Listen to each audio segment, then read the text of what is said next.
What's poppin', y'all? Welcome back to another episode of the Heliocentric Podcast, hosted by yours truly, Pierre, Pee Wee the Plug, Andreessen. In today's episode, we got a lot of trade talk, we got some injuries to discuss, and a lot of other stuff around the league. But before we dive in, I want to remind everybody at home, make sure you hit that like button for me. And if you're new and you enjoy this type of content, make sure you subscribe. Today is a special day. Today is a day where we celebrate the life of Dr. Martin Luther King Jr. And because of that, nobody has school today. A lot of people have work off. And we got a bunch of NBA games that start very early. So in today's podcast, we're going to get in, we're going to get out, and I'm going to allow y'all to go on and celebrate and enjoy the day of Dr. Martin Luther King Jr. Before we dive into the basketball stuff, though, just to emphasize the impact and importance of Dr. Martin Luther King's life and his contributions to the world, I am going to leave y'all with two quotes from him. One of them, the first one is, "Let no man pull you low enough to hate him." And it's a very short, simplistic, beautiful quote. And I take it as, two wrongs don't make a right. And in today's world, in today's climate, I think that that's something important that all of us, including myself, should have constantly in the back of our minds. A lot of stuff is happening, a lot of BS, and it's very easy to react or to try to get even, in today's world without knowing exactly what somebody's going through. And I think a lot of things revolve around understanding. And again, in the moment, in the heat of the moment, it's very hard to have that type of discipline and mentality. But if we can try our best to put our best foot forward in those type of situations, the world would definitely be a much better place. And the last one that I'm going to leave y'all with before we dive into the NBA talk is, if you can't fly, run. If you can't run, walk. If you can't walk, crawl. Whatever you do, you have to keep moving forward. And I think there's no better quote, again, in times like today, where a lot of people have dreams, aspirations. A lot of people sometimes feel stuck. Like I said, a lot going on in the world. We just a few years ago came out of a pandemic where the world was kind of on pause. But no matter what, we just got to keep fighting and finding a way to move forward and progressing in life. That's just something that I try to live by, even in other terms and mentalities of just getting 1% better each and every day. But as long as we're moving forward and showing progress, then there's growth. And growth is not something that is always major and overnight or these huge leaps and bounds. So I'll leave y'all with those quotes. Do what y'all want with them. But for now, we can dive into the NBA talk. The first thing I want to discuss real quick before we get into, all of the trade stuff that we love to discuss, especially when it comes from me. I love trade talk. That's probably one of the best times of the year.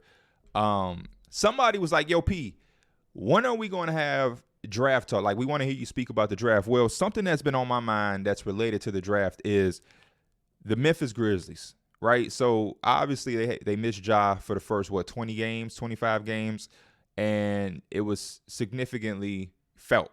They also don't have Steven Adams for the year, and they struggled. There was some things that we saw that we were able to take as progress. Desmond Bane looked real good as a number one guy. He was doing his thing. But as far as the team aspect, they were a lot worse than any of us projected. That's number one. Number two, Ja Morant comes back, and his teams look like they can make some type of play-in, back-end push for the playoffs, which was extremely impressive considering how bad they started the year. And it allowed me to understand how good this team still can be. And it was very disappointing to hear the news of Ja being out for the rest of the year.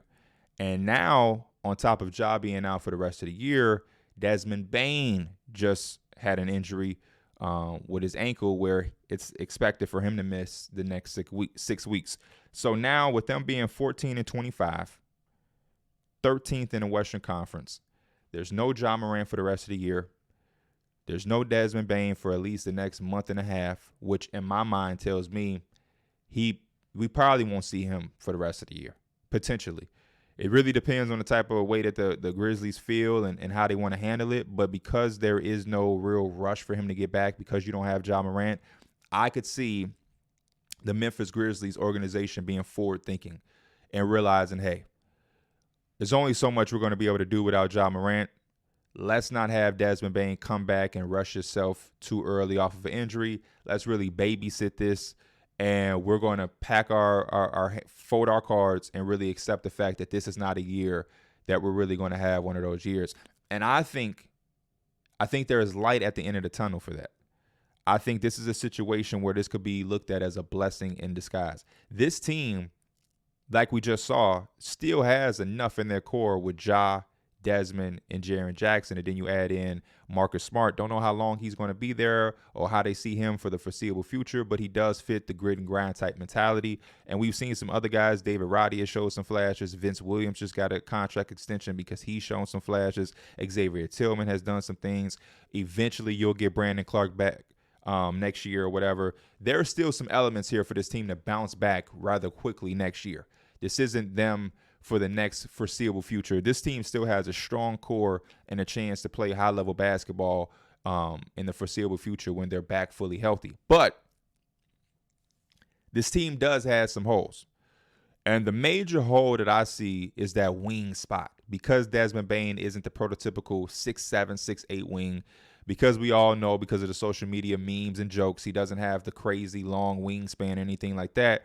For the most part, their front three could be small, depending on how they want to play going forward, whether it's Ja and Marcus Smart in the backcourt and then Desmond Bane at the wing. If you bring off Marcus Smart from the bench, then what do you have? Vince Williams at the three. I like some of the basketball that Vince Williams has been playing, but for a playoff team that Memphis is trying to be like they've been before and to replace Dylan Brooks, I don't know how much I believe in that. But if they fold the cards for this year, we're looking at a team that's a legitimate playoff team that could potentially have a top 7, top 8, maybe even top 5 pick in this upcoming NBA draft. And the reason that is significant for me is because this is the type of draft where a team like the Grizzlies could really come up. And what I mean by that is this isn't like last year's draft where there's guys that you look at and it's like that, those are the gets, right? These guys could be those type of guys. And I know this rookie season for some of these guys haven't been what a lot of people projected. Scoot was a guy that was extremely sought after to be the face of somebody's franchise. It's still very early, but his rookie years had his ups and downs. So far as Vic and Chet have been the mainstays, Amin Thompson has had a slow start to his rookie year out there in Houston with some of the injuries. Asar and the Pistons. Jarris Walker has barely played. Anthony Black is on a playoff team with the Magic, but he's, playing his role. Brandon Miller, the Hornets have been a mess because of LaMelo's injuries and whatnot. So there's been some ups and downs and around, but there was a lot of top-heavy star power that a lot of people saw in last year's draft that I'm not getting that same type of feel in this year's draft. This year seems like a draft that has a lot of complementary players. A lot of players that you want to add to the cores. So, like, if I'm the Detroit Pistons, I'm not looking at this draft to get my guy. I'm looking at this draft to hope that I can put pieces around Cade. I'm hoping that Cade is my guy, and this draft can find me my number 2 or my number 3 for my core. And if you're a Memphis Grizzlies team that has a core already with Ja Morant, Desmond Bane, Jaren Jackson, this is a wonderful – hypothetically speaking, this is a draft where – let's just say the Memphis Grizzlies get a top 5 pick and they're able to get Cody Williams out of Colorado, a wing that can come in and off the rip, we have a legitimate role for him. We know exactly what we're trying to do, and we slot him into that situation, just like his brother J-Dub with the Oklahoma City Thunder. You know what I mean? I look at this type of draft in that way, and I think this could be, again, a blessing in disguise for the Memphis Grizzlies because there's a lot of guys in this draft who I think have high value, and their value goes up tremendously when you're putting them as a complementary piece next to somebody. When you're looking at this draft and you're like, I'm trying to find the face of my franchise. I'm trying to find the best player who's going to be my number 1 on a championship team. That's where I start to get shaky. That's why I think you look at this draft and you're like, oh, man, this is a weaker draft class. As far as complementary players who can come in and be the second, the third, or a high-quality role player next to your star, I think this is a wonderful draft class to have that with. And because that's the big hole that the Memphis Grizzlies have, it's perfect that they can come in and draft a guy on a low contract instead of going out on the market, whether it's free agency or the trade market, and trying to bring in a $25 million, a $30 million, $35 million contract when you have already paid Ja Bane is paid. Jaren Jackson is paid. You have Marcus Smart's contract. So if they can go and find that missing wing piece or front court piece through the draft and have that player for the next 3-4 years on a rookie scale contract, that's perfect for them, in my opinion. In my opinion. And also, the other thing that you have is you can always trade the pick.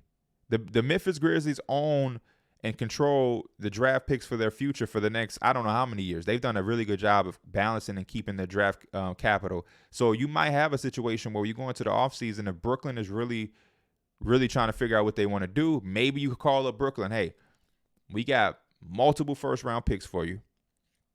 But not only that, we also have a top 5 pick. You can get a top 5 pick instantly, plus some draft capital over the next foreseeable future for our future picks. And then you go and get a Mikal Bridges, who's on a very friendly contract, in my opinion. And if you are able to swing for the fences and get a Mikal Bridges, and you know, Ja, Bame, Mikal, Jaren Jackson, you're lining up something special. Because the thing about Brooklyn that a lot of people are talking about is, oh, man, Brooklyn, it doesn't make sense for them to make a trade because they don't have their own pick. Well, if you're Memphis and you fold your cards and you're able to give them a top 5, top 7 pick, that's the pick that they're playing to not let the other team get, who I think is Houston, I believe, owns their pick. And so now that's real incentive for the Brooklyn Nets, in my opinion. So I'm looking at the Memphis Grizzlies and I'm saying, man, it's very, very tough that they're dealing with and experiencing so many injuries, because this team is an exciting team where they're rocking and rolling. I'm a big fan of Desmond Bane. I really do love Desmond Bane in his game, and I love to see him constantly progress. Obviously, Ja Morant is box office and is one of the most electrifying players and guards that we have in the league today. Jaren Jackson just won Defensive Player of the Year. We know what he can do. But if you're able to bring in a nice young wing, like I said, that can complement this core on a rookie scale contract, that's a win. Or if you're able to land a top 5 pick and you're able to flip that with some of your other draft capital that you've been smart with to land a Mikal Bridges type of player, the Memphis Grizzlies can quickly go from being one of those teams that had like a very disappointing and unfortunate year to being like, oh man, that was actually a blessing in disguise that catapulted us to a much higher level and higher ceiling than we previously had. And I love that. I love that. When I think about this draft, like I said, a lot of people want to know my thoughts and my opinions. Obviously, there's still a lot of basketball left as far as college basketball before we get to the draft. It is coming up. The time is flying. We're damn near already at All-Star. So before we know it, we'll blink and we'll be in the playoffs. And the draft lottery will be right around the corner. But my overall outlook on this draft class is that I don't know. And obviously, nothing is certain. Nothing is guaranteed. That's usually when you find the stars, the draft classes or the draft spots where you think, oh, there's no stars here. There's usually stars there. So, you know, Nikola Jokic, second-round pick. You don't think that you're drafting a future star, but, of course, that's the guy. Draymond Green was a late pick who I think the Warriors probably thought they were just getting a good basketball player. Turns out he's one of the big parts of their core that led them to a dynasty. Jimmy Butler was a late first-round pick, I think pick 30. Desmond Bane, who we just talked about, was pick 30. You know, there's guys all over. But from what I know and what I see, I truly believe that this draft class isn't not good or not talented or weak, as some people might say. I just think it's important to know what you're getting. And I think there's nothing wrong with high quality, high value role players. That's predominantly the NBA. There's more role players in the NBA than star players. And you can't win a championship without high value role players. You can't, unless you're just going to Golden State Warrior, 4 All-Stars, 2 MVPs. Unless you're going that route, which we all know is not anything that's going to be done again probably for the next, I don't know how many years, if ever. Probably won't ever be done again with the rules that the NBA is implementing. The next step is understanding what type of draft classes is entering the next phase. And like I said, I love Alex Sarr. I think Nikola Topic is really good, and I would love to see him with San Antonio next to Vic, again, to complement Vic.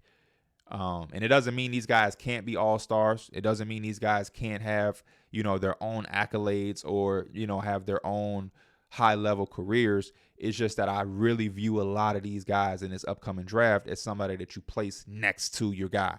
So San Antonio, they have a good job or a good chance to land that next piece to Vic. This is a good bridge draft for them. Because right now I'm looking at Vic, and then I'm looking at Devin Vassell, Keldon Johnson, and then you have Jeremy Sohan fitting in however he can with the rest of his development.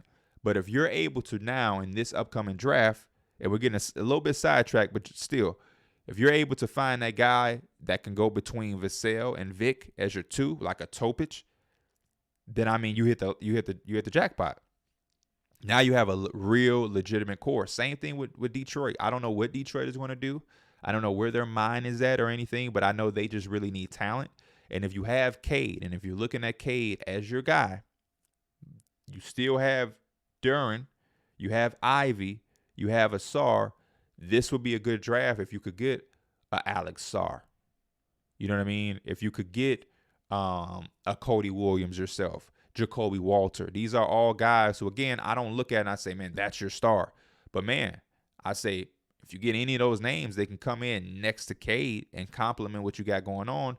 You could put together a real legitimate core, because I feel like a lot of these teams that are struggling, they just have a bunch of pieces that are scattered around.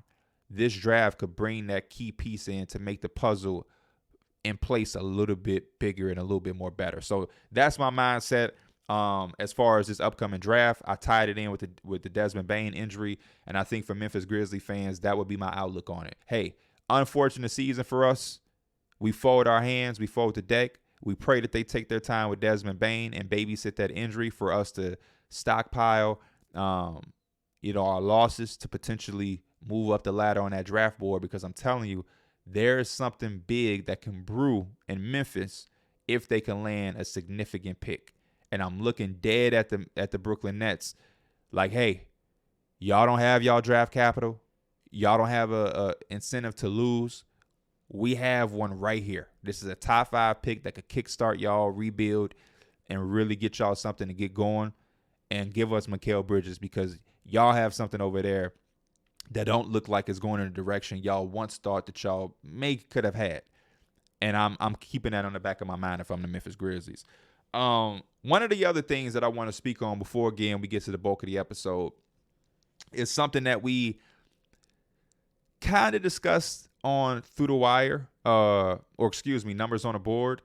But it was just for a bit, and I think it was more of a rant from Kenny, because he's the Bulls fan or whatever. And it's a Jerry Krauss Bulls. And like I said, I spoke a little bit about it on the Numbers on the Board podcast when we brought it up after Kenny's rant. But I think it's a good conversation for us to have. I think these are the type of conversations that the basketball community and the basketball world should start pushing, because I've been saying it for the last few years or whatnot on the podcast, that NBA fandom is hitting some levels that I think is amazing, and I think it's great, and it's pushing the game to higher levels, and it's making our game worldwide, international. It's phenomenal to see the growth. But to me, there is also a line that gets crossed. And the Jerry Krauss situation is a prime example. And for those of you that may not know, or you might not know the real details, the Bulls last week played against the Golden State Warriors. And during the halftime of that game, they had a ceremony, a ring of honor. And they were honoring a lot of great Chicago Bulls players in their history. Artis Gilmore, Scottie Pippen, Dennis Rodman, Jerry Sloan, rest in peace, Michael Jordan, obviously, Phil Jackson, people who played important parts in the Bulls' history and conducting them to be a historic franchise. Most importantly, around that 90s run, obviously. And one of the names that was mentioned was Jerry Krauss. He's the GM. He's the person who put all of that together. He's the guy who hired Phil Jackson. He's the guy that goes out and get Pippen and Rodman and, Jordan, if you want to credit that, because Jordan kind of fell in their lap or whatnot. But, he put the thing together. He deserves his respect. He deserves his credit. And, as y'all know, The Last Dance documentary didn't really paint him in the greatest light, because that was something that was obviously built around Michael Jordan and his legacy. And it was made to make Michael Jordan look exactly who he is. Michael Jordan is the best player of all time. He is the GOAT. But it definitely was something that kind of brought up all of these stories, and everybody had these positives, but then there was these negatives. And in Michael Jordan's story, you didn't really hear many negatives. They talked highly about Pippen and different things and what made him so great and shared some of his story. But then they also brought up some things about Pippen that didn't really paint him in the best light. They brought up some things about Dennis Rodman that we loved and that we championed, but then they showed a side of certain things in his story that maybe wasn't so spectacular. They brought up Jerry Krauss. They showed a little bit of his positivity, and then they showed a lot of the things that maybe rubbed people the wrong way and didn't really paint him in the greatest light. And because of that, Chicago Bull fans have had this agenda or this issue against him, specifically after this documentary. It's always been something that's been there. It's always something that's been in Bulls' hearts and minds, but it really feel like that documentary reignited it to make it at a higher level, and it just started up this emotional past that Bulls fans had. Again, people in Chicago have always known this. It's always been something that's been around, but it's never been nothing that's been a big deal. It just is what it is. But for some reason, this ignited this hatred, and when they showed him on the screen and gave him his montage, Bulls fans booed. And obviously, Jerry Krauss is not here no more. He's passed away. I think he passed away years ago in like 2017. And his widow was there. His wife, who he left behind, was there on his behalf. Like a lot of other players had sons or grandsons or nephews or sons in their spot. His wife had to sit there and hear him get booed by an entire United Center stadium. And for me, that's the line that I think is getting crossed in certain basketball or fandom situations, where I think a lot of fans take a lot of this stuff too far and too much into heart. And I've been trying to tell fans for a long time, there's a certain line and certain push and pull effect that comes with fandom. Of course, you root for your team. Of course, you ride for your team through the highs and the lows. But at the end of the day, it's really just a game. And us who are fans, just staying in my fandom spot for a second, there is nothing outside of that. It's just being a fan. There's no stock in this. We don't make any money from this. None of these franchises that we root for is giving us free tickets. None of them are paying any of our bills. None of them really know us by name. You might have an anomaly or an exception where you've been a season ticket holder for 27 years, and because of that, they know you because you spent X amount of dollars. But the typical normal fan who is rooting for a franchise in any sport, they don't know us. And to be honest with you, I don't really think they care to know us, and I don't really think they care about us. What they care about is the financial gain that they get from us supporting their team. If we're just keeping it all the way buck, we're just another consumer in their meetings. When they speak of us, they're speaking about us as consumers and how they can make more money off of us. That's what they're doing. They're having meetings about their concession stands saying, is this reasonable? How are they going to react if we mark these up by $2 more where they notice? Are they going to notice if we make these ticket prices go up? What is something we can add to the stadium to give us a reason to mark these prices up? That's what they're thinking about. We view this as a sport that is based on wins and losses. And don't get me wrong, it is. But the other part that we don't think of, and for some of these teams and some of these franchises, depending on who you root for, the main part is that it's a business. It is a business. And the business is for them to make more money than they're spending so that they can have a profit. So while we're rooting and watching these games and praying for wins and praying against losses and really thinking of ways that our team could really be better, there's somebody behind our franchise and our team that we love so much that could care less about that win or that loss, but more importantly, the dollar amount that they made from that night. So when you take time out to do classless things like boo somebody who orchestrated the 6 championship rings teams that you have to start to look at yourself in the mirror and understand if you really truly know what goes on in these franchises that we root for. You have to start to look at that. And those are the things that I see on a constant day-by-day basis. If you're on Twitter and you're in the basketball community on Twitter, you see stuff every day. You see things every single day. People are following people's wives. They're sending messages to loved ones.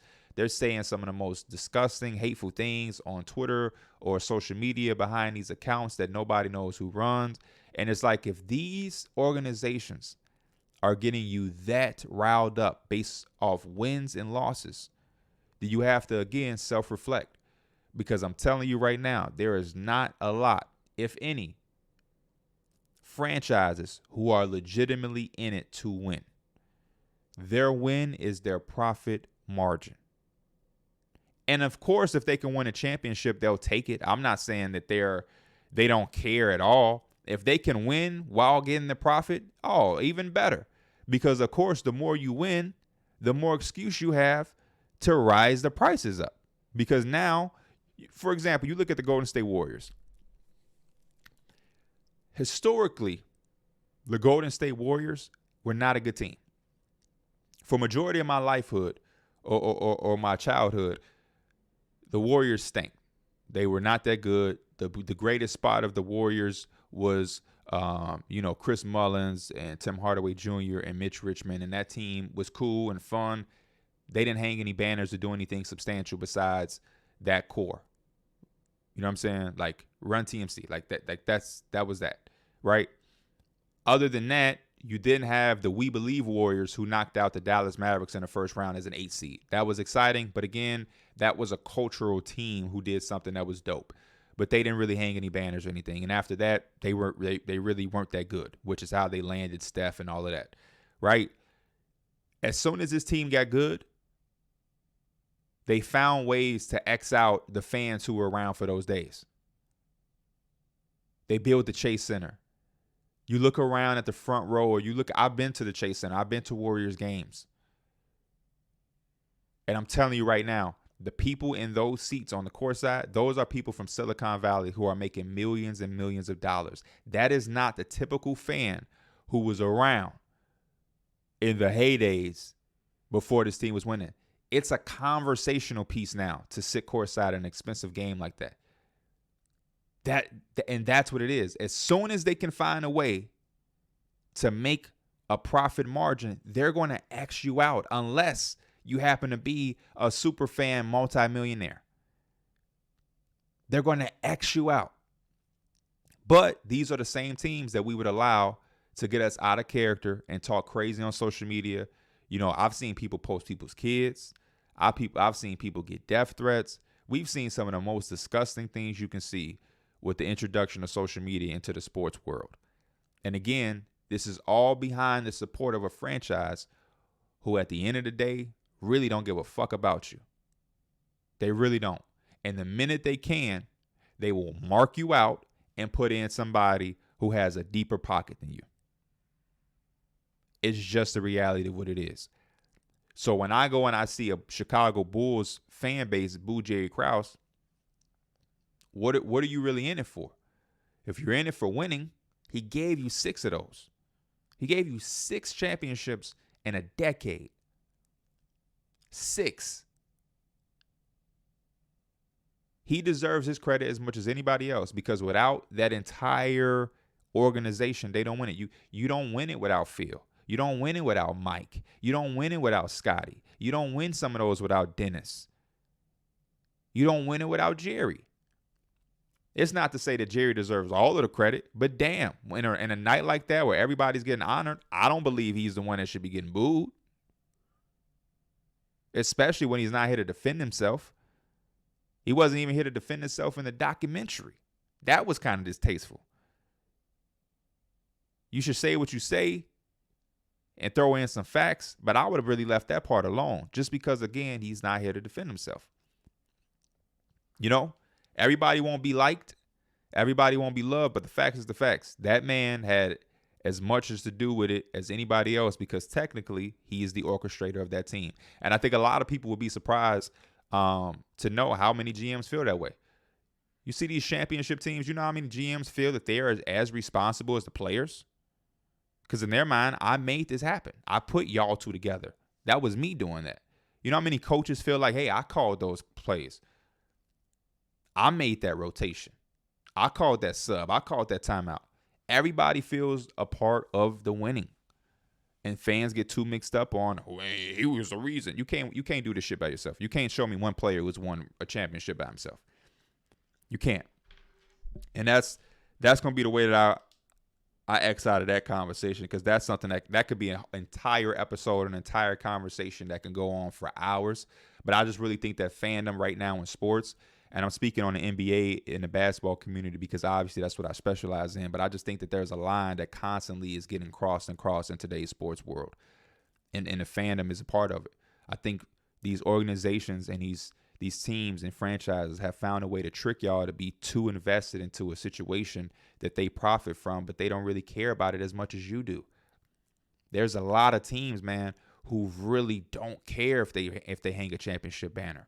They don't care. If they can, cool.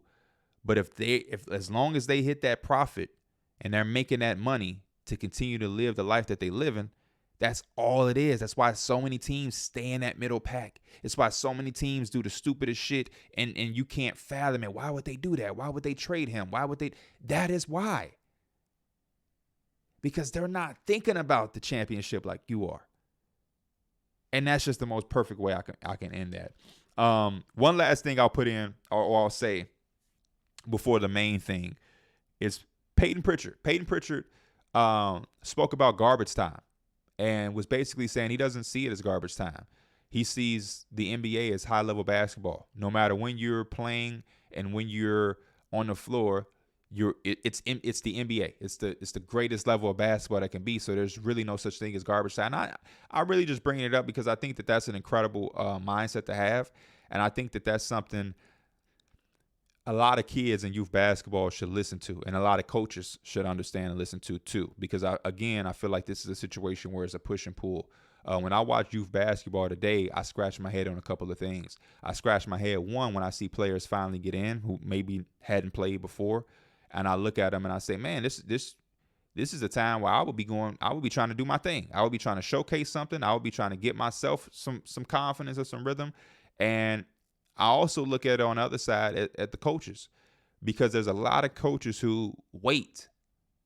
There's a lot of coaches who put players in with 50 seconds left in the game. And it's like, why would you ever do that? That's not enough time for a player to get a rhythm, get some confidence. That's not a fulfilling feel.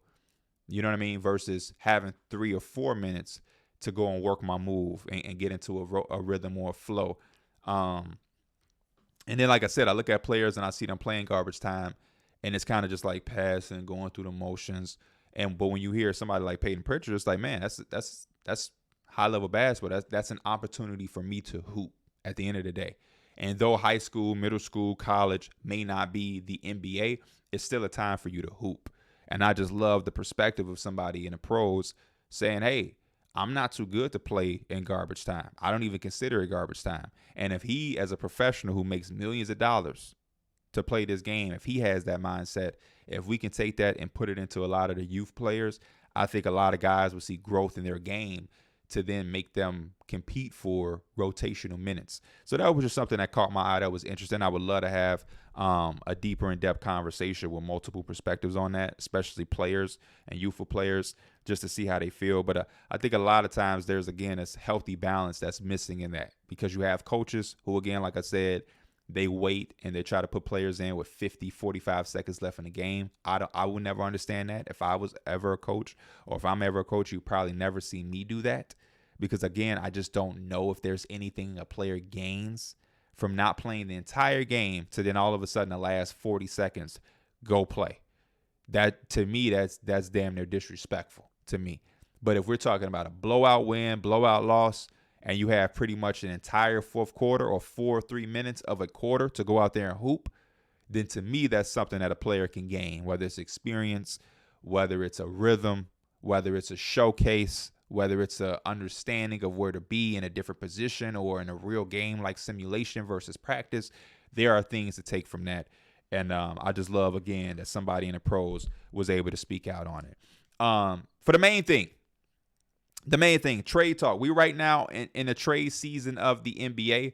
It's beautiful. We actually had a move yesterday, a small earth-shattering, league-shattering trade where the Pistons were able to acquire Danilo Gallinari and Mike Muscala. And in return, they sent the Wizards Marvin Bagley, Isaiah Livers, a 2025 second-round pick, and a 2026 second-round pick.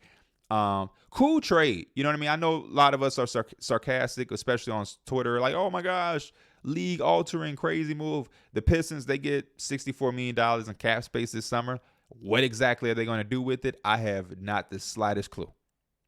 But hey, maybe what they can do is absorb some bad contracts and some trades, help facilitate some moves, and get some more assets. In my mind, they really need to start getting some players that are ready to play basketball and are ready to contribute on the NBA floor right now. So I think the blueprint was laid nicely by the Houston Rockets, where you go out and you use the money that you have and you spend it to just get better. Just get better. You know what I mean? Enough of the home run hits. You're not getting Kawhi. He re-signed anyway, but even if you did, you're not getting that level of player. You're not getting a Paul George or anybody like that. But if you can go out and find some guys who can complement the young guys that you feel confident about and can play real minutes and set a tone as far as the locker room, how to win games, to being around real veterans who have had some experience in this league, I think you can replicate some of what Houston did. If I'm a team like Detroit, if I'm a team like Washington, if I'm one of these young teams that haven't had, winning seasons in a few years, I would look at Houston as a blueprint. They went out and they got a coach who is big on culture, who knows exactly what he's trying to do and what he wants to accomplish. Then they went out and they spent money to make sure the things that the coach stands on, the certain principles that he coaches by, they made sure that they went and got those things to only help him further solidify his culture and what he's trying to implement. And I think that was genius.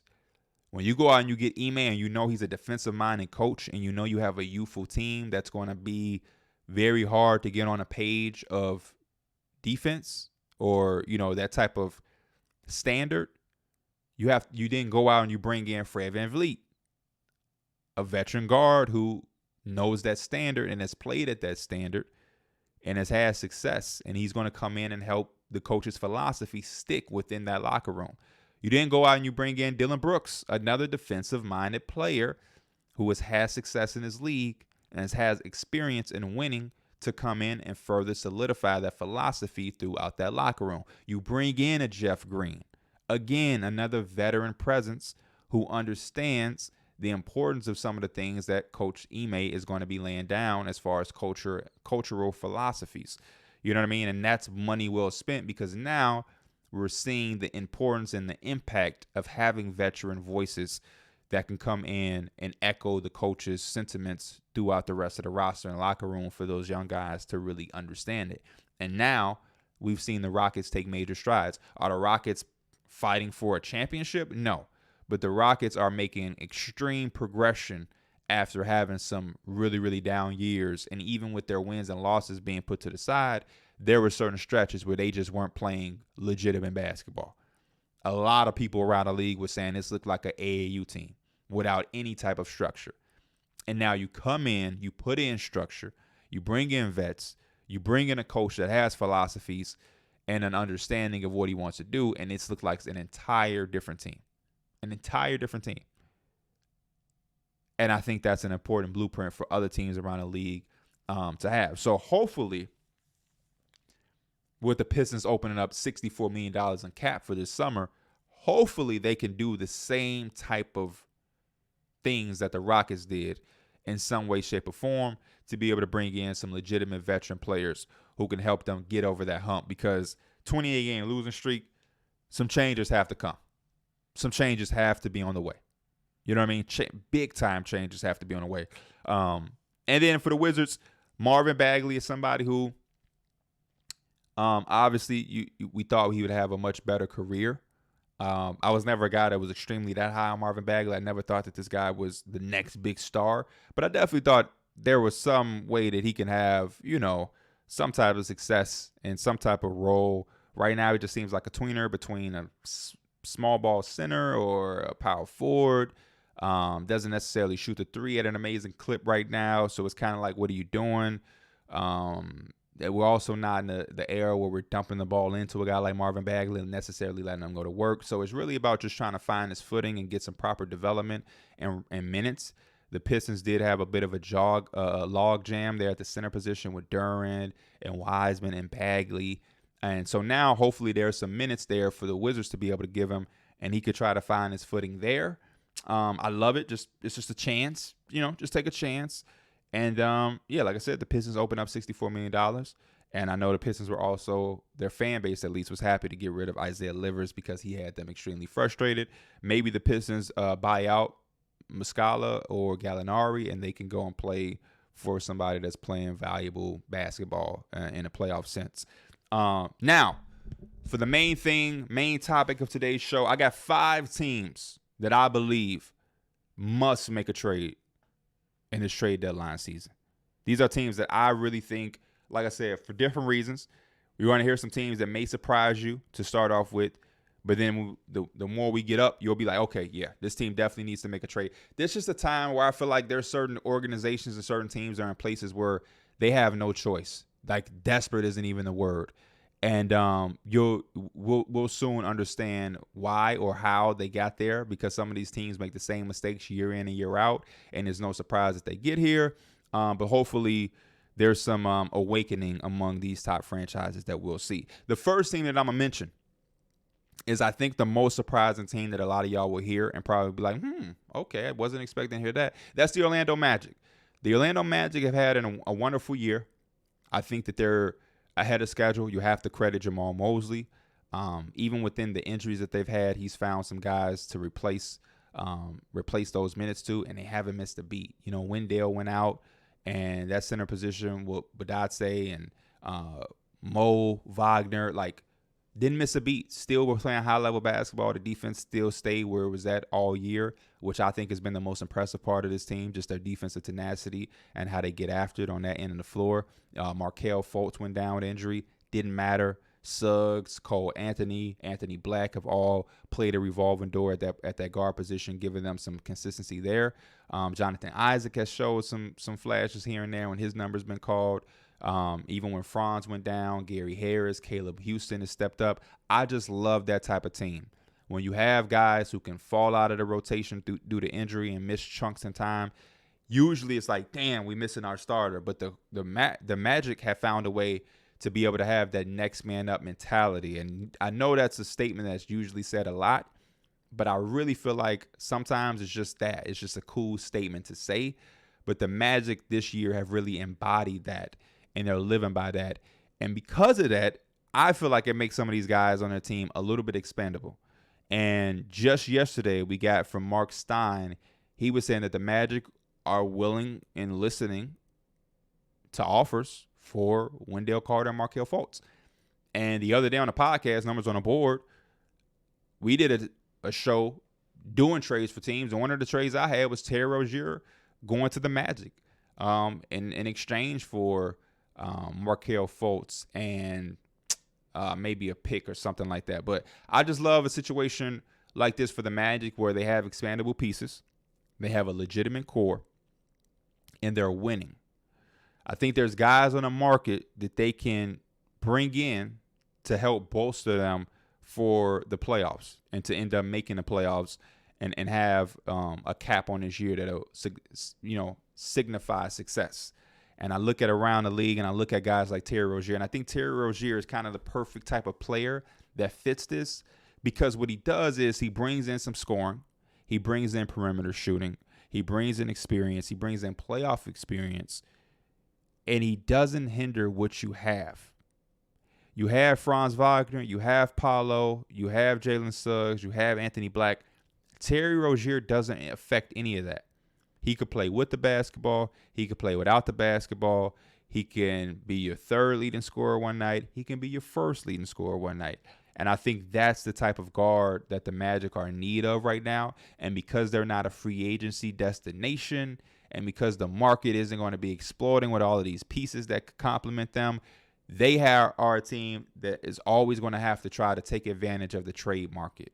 And I think with right now's team having a chance to have the taste of the playoffs, this is a good time to come in and swoop in on some of that back end talent that's available on the trade market.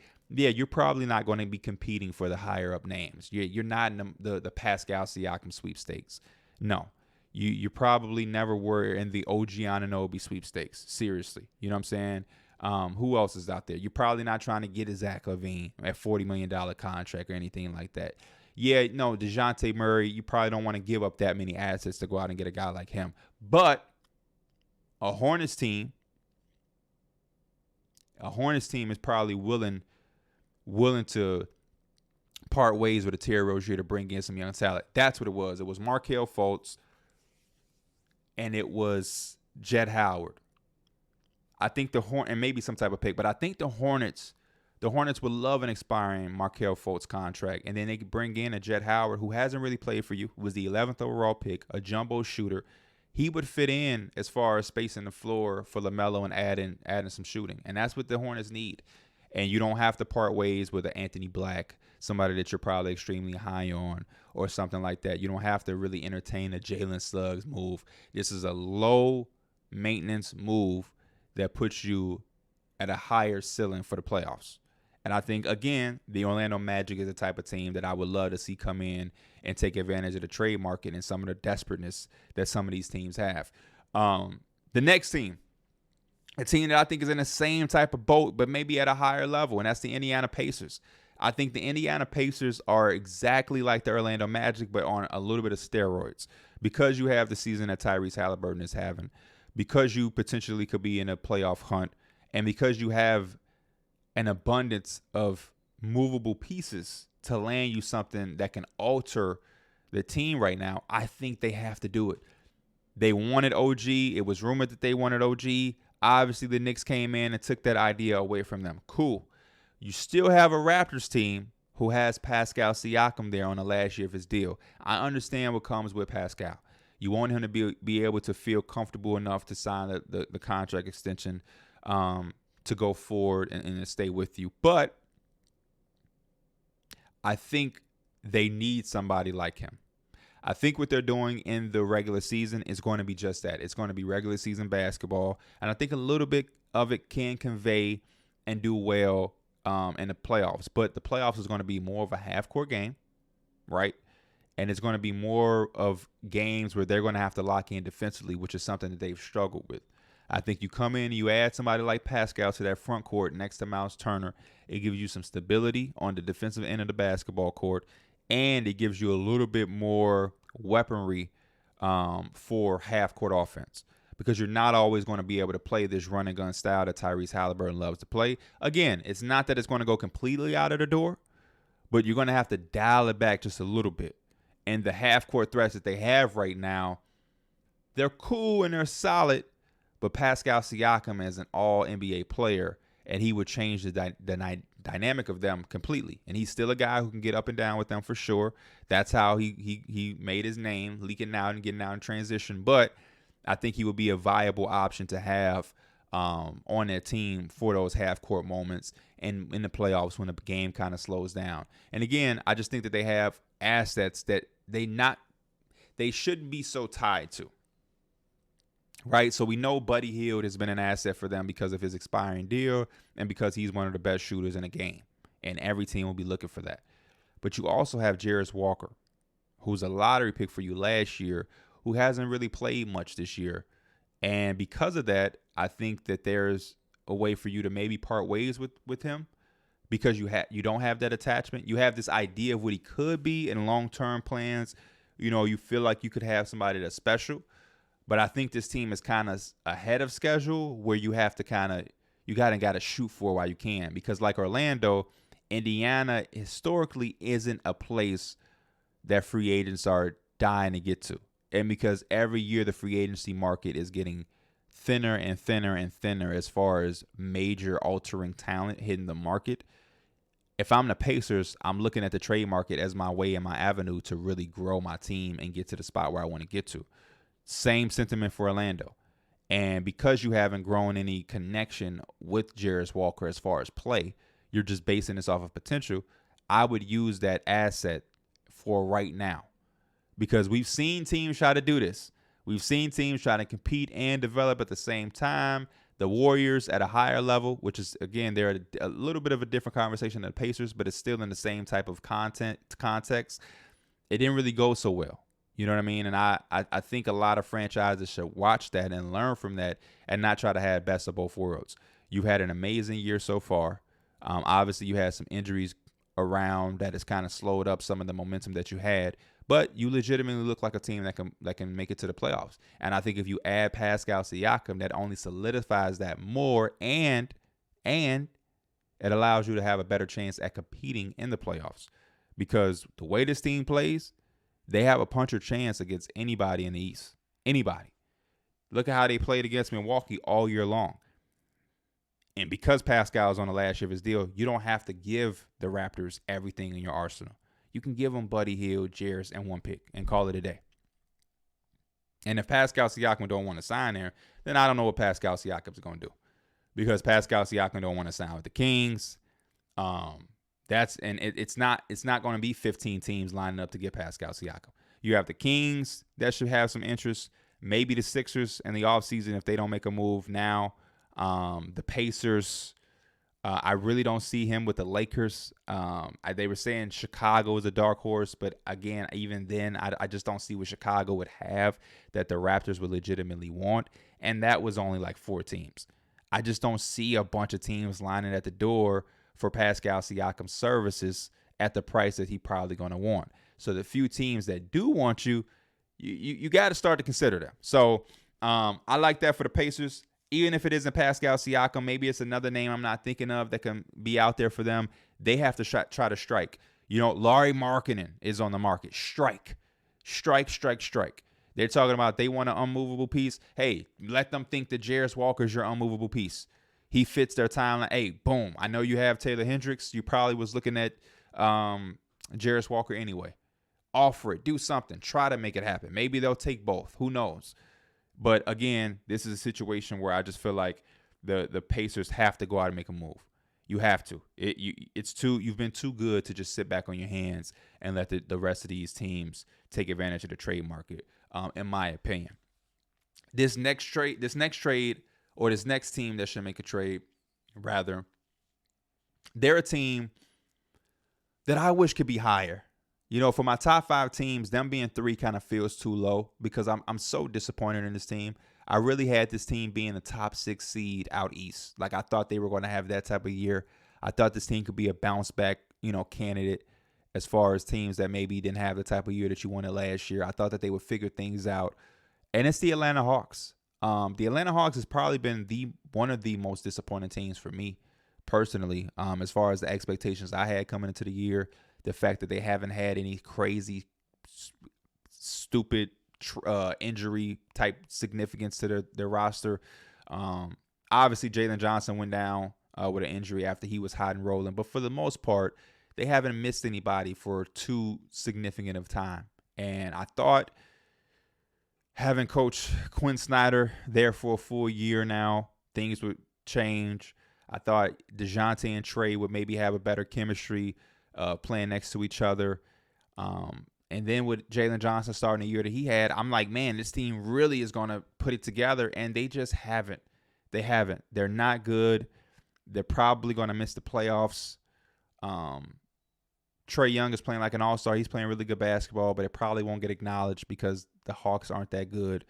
They're at a point right now where everything is showing that they're probably 99.9% going to trade DeJounte. I have a legitimate source that told me he's definitely getting traded. And they told me that around Christmas, weeks ago, like a month ago. They told me, I guarantee DeJounte is going to be traded. And I believe that source wholeheartedly. So, but my question is this. Is DeJounte enough?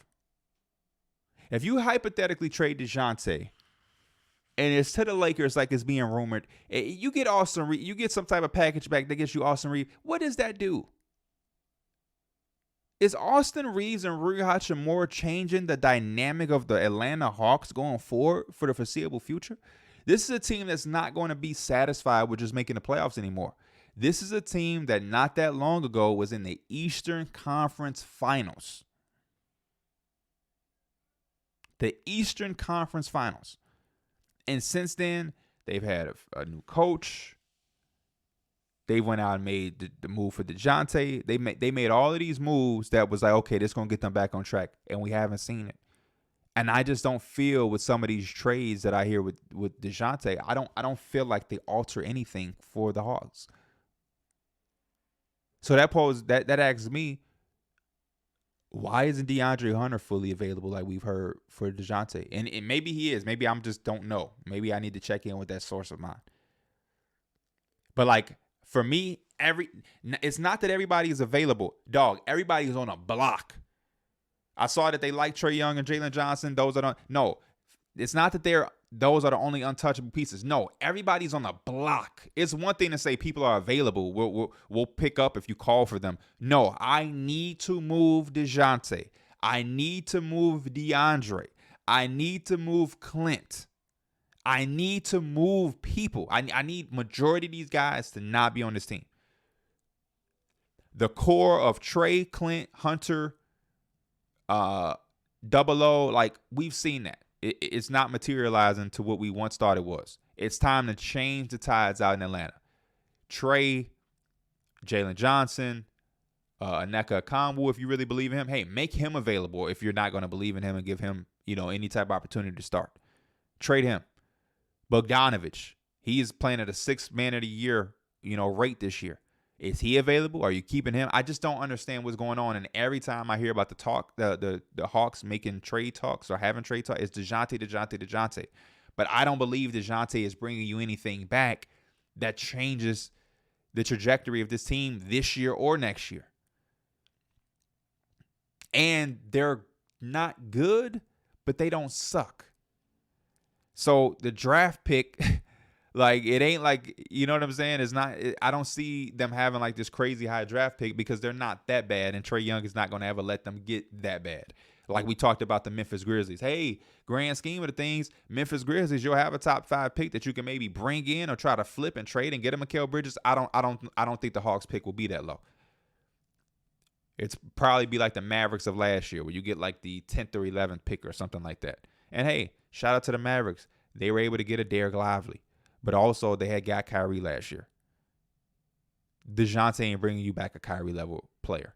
I'm sorry. So I think they not only have to make the trade with DeJounte, I think they have to make a few trades at this trade deadline. Some of these guys, yeah, you can bring them into the summer or whatnot. But, man, the trade deadline is the best because teams are desperate. Teams are so desperate to try to make one move or any moves to get one up on the competition to favor their chances into going into a playoff run. Look around. The Pacers would love to make a move. The Knicks still have another move to make, people are saying. Who else? The Sixers are trying to make moves. The Lakers are desperate. It's all the Kings. I don't know a team I can't name.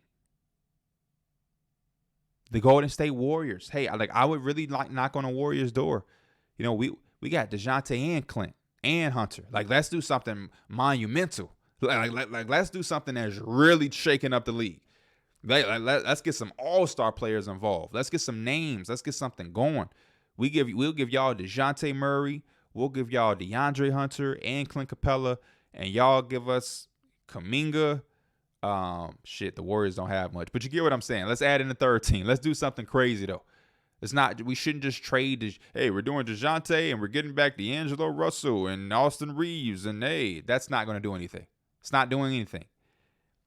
And that's why I wish the Hawks could be higher. I wish they could be higher. But right now I only have them third because I have 2 other teams that are a little bit more desperate than them. And at number 2 above the Hawks on my top 5 teams that need to make a trade at the deadline or before the deadline, The Golden State Warriors, who we just mentioned. Golden State. Terrible basketball being played. Terrible. And they're finally getting Draymond back. He's going to play today on Martin Luther King Day. Steph Curry had an interesting quote. They asked him, does this team need to make a trade, in so many words? And he says, man, if you keep doing the same thing, that's the definition. Keep doing the same thing, trying to get different results. That's the definition of insanity. That's the greatest type of reply to a question like that. He didn't say no. He didn't say yes. Well, he kind of said yeah, but he said it in a hidden way. Said it in a slick, like, these motherfuckers need to do something. And I agree with him. And with Steph Curry saying that, we're not used to hearing Steph Curry talk like that, by the way. It should put pressure on the Warriors. Because he should be frustrated. They are wasting your time. He is a guy that should retire with the Golden State Warriors. He shouldn't have to request a trade or do none of that dumb shit. No, trade these other motherfuckers who are not helping me. Clay is my dog. But Wiggins helped us win a championship. But Kuminga and Moody don't want to be here. Because you know why? Steve Kerr keep benching them. Kuminga had 28 the other day and was on a bench for Wiggins, who ain't did shit all year. Our center is Kevon Looney. Love him. It's not getting the job done. Draymond Green, we don't know when he's gonna play, and when he does play, we don't know what he's gonna do. He done choked, punched, kicked, wrestled. He done did everything except I'm not even gonna say that. He done did everything under the lights, man, that you can do. Suspension here, suspension there, and definitely there. They need moves, and I'm talking significant moves. I had a trade mocked up for them on the Numbers on the Board podcast. It was a huge trade. It was something like the Warriors get Zach LaVine, Alex Caruso, Torrey Craig, and maybe somebody else, and the Warriors give up Chris Paul, Jonathan Kuminga, Moses Moody. It was like an 8-player trade. That's the type of trade, and I'm not saying that specific one because I'm sure there's some better ones that could be out there, but those are the level of trades that I think these type of teams need. The Warriors need major shakeup. The same way I said about the Hawks is the same way I feel about the Warriors. They need major shakeups because I don't see you trading Jonathan Kuminga and getting somebody back that just changes the entire dynamic. As a matter of fact, you had the chance. It was rumored that the Warriors didn't want to give up Jonathan Kuminga in a Pascal Siakam trade, which was mind-blowing to me because Steve Kerr is playing in one. Steve Kerr does little slick shit. He complains about minutes, then he leads the team in minutes the very next game. Then he have a game where he scores 28 and he's on the bench in the fourth quarter. And a game you lost. What are we doing? What are we doing? I legitimately don't know what the Warriors are doing, y'all. Andrew Wiggins, what value does he have? Who wants him? Who wants Draymond Green? You're not going to trade Clay. If Clay leaves, it's going to be free agency. You're not going to trade Clay. What value does Moses Moody have? The only guy that has some value for you is Jonathan Kuminga, and still, even with that, I don't know how much value he has to bring back somebody that can change the whole thing that's going on outside of Pascal. But y'all don't want Pascal at that price of Jonathan Kuminga. Okay, so cool. So who do you want then? You think you're going to get LeBron for Kuminga? Pascal is like the best thing you're going to get. If you don't want Pascal for Kuminga, I don't know what you're expecting. Kawhi Leonard ain't walking through that door, y'all. I'm just keeping it real. I really don't know what's going on with the Warriors. I'm questioning Steve Kerr's his longevity as the coach. I have to start considering questions all around. Steph Curry is too good of a basketball player, and it's too good currently to be dealing with this. And the number one team, the most desperate team, the team that needs to make the move the most, is the Los Angeles Lakers. The only reason they're above the Warriors is because I don't even know where the Lakers' problems are coming from. Like the Warriors, yeah, they've been missing Draymond. They've had some incredible distractions. They've had some incredible, unpredictable things go. The Lakers, everybody's for the most part has been there. Jared Vanderbilt has probably missed the most games. He plays less than 20 minutes, and he's averaging 2.6 points. So don't sit here, Laker fans, and try to convince me that y'all season is not where you thought it would be because Jared Vanderbilt missed 19 games. Please don't try to convince me that. Don't. Reeves has been healthy. He's played in every game, if I'm not mistaken. I think LeBron has maybe missed 4 games. Anthony Davis has missed 2. The lack of consistency with their rotations. The fact that Darvin Ham, he feels the heat as a coach of the Lakers because that's just been the Lakers' way. And now you got your coach. He don't even feel secure in his spot. So now he's constantly changing the lineups. And him constantly changing the lineup is not letting guys like D'Angelo Russell and whatnot get rhythms. 1 minute you're starting, 1 minute you're coming off the bench, 1 minute you're closing a fourth, 1 minute you're sitting on the bench. It's constant changes.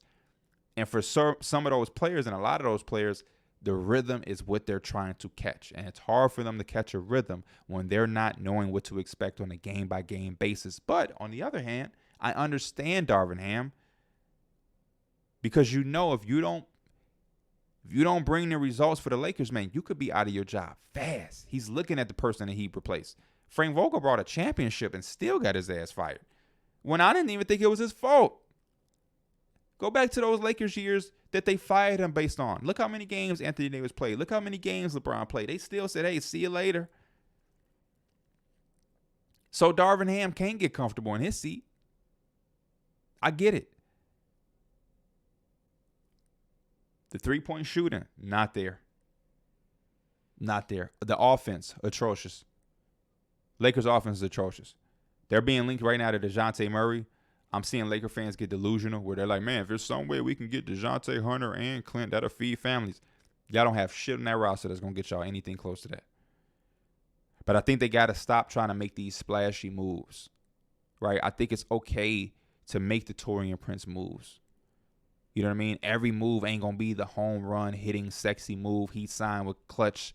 He's making this. His jersey sells this. He has this many appearances in the All-Star game. I don't. At some point, they have to learn from that. At some point. The Russell Westbrook trade showed us that. The name chasing has to, at some point, stop. And I love that they do the Clutch thing, but that has to stop too. If it don't fit, it don't fit. Whether they would clutch or not, this team has needs. And the unfortunate thing is I just don't think that there's a trade out there realistically that does it for them. I would love Zach LaVine as a third option on the Lakers, but then the defense goes down.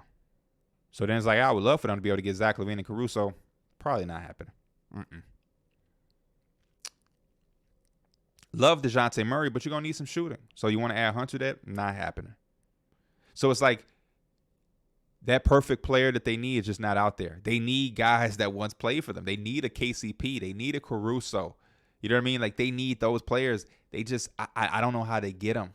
I really don't. I really don't know how to get them. So I think the Lakers are going to be asked out. I think they're going to be desperate. They're going to get DeJounte Murray. Hopefully they can get Bogdanovich in that trade. But again, if I am the Hawks, if I am these other teams, why am I giving the Lakers all of this shit just to get back Austin Reeves and D'Angelo Russell or Rui Hachimura? Seriously? If I'm the Bulls, does that seriously do it for me? Because it to me, it doesn't.